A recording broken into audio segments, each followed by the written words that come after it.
I'm John O'Hara, DIY News, covering it for you from Lenexa, Kansas at 83rd and Gleason. We're here at the Monticello Historical Station where they have a special event coming up and they'd like you to join them. Hi, I'm Sharon Swanson, and I'm here today to tell you about the open house and dedication that we have for the Monticello Community Historical Society Museum, and that will be on Saturday, September 25th, 2010. Sharon? Yes. Hi, what are you doing? What am I doing? I'm doing do-it-yourself news. Do-it-yourself. Let me explain a few things. Okay. About this. Yeah, the dedication will be on Saturday, September 25th, 2010 from 1 to 3, and we have the dedication ceremony at 2 o'clock. We have free refreshments. Sir, what are you doing up there? That's a museum piece. You can't climb on that. Please, carefully, get down. Thank you. We need to respect our museum pieces. I'm glad you're interested in the fire engine. And you can touch it, but just don't climb on it, sir. Okay, thank you very much. Now, Sharon, I noticed we have a lot of interesting artifacts here at the Monticello Museum.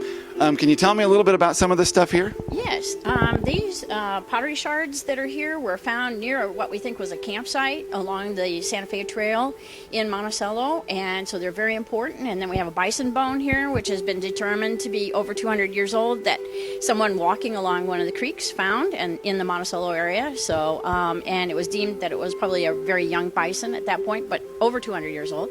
And then we have this lovely lantern here, and people used that to light their homes before we had electricity, because many of the farm areas did not have electricity for a long time, so they had these kerosene lanterns. Wow, is this an important part of history? I mean... Well, yes, and you can notice the great glass that's on there, and that's all that they had for in their evenings when they were reading the newspaper or their books and children were studying. Can we look at it? Can I look at it real quick? Sure. If you want to grab it, I can. Okay. Let's look at that. Okay. Well, it's Wow, look at the fragile. very fragile. It is definitely. Wow. A glass lantern on the top of it, you know, the globe, and a wick for the kerosene. So Beautiful. Look at this. This is the type of thing you're going to get to see here at the Monticello Museum.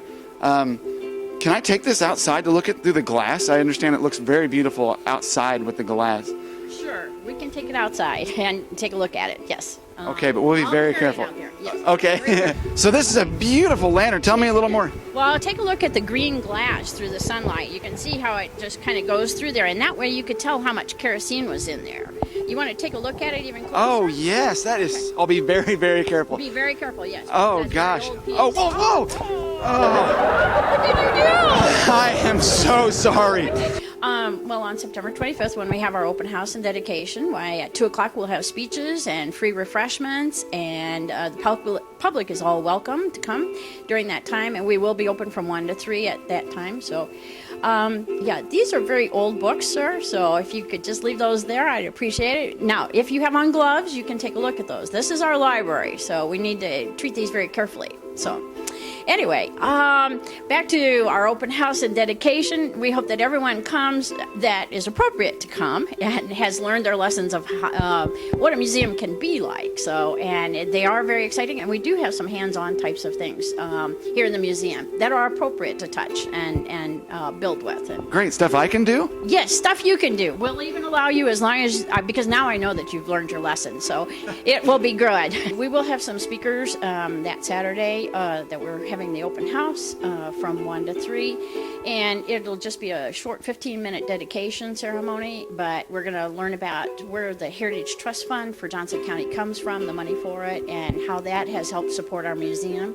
So we're very grateful to Johnson County Heritage Trust Fund for that, and the county commissioners have to also approve that. So yes, we are now open, and we are open on a regular basis from 10 to 2 on Tuesdays and from 9 to noon on Saturdays.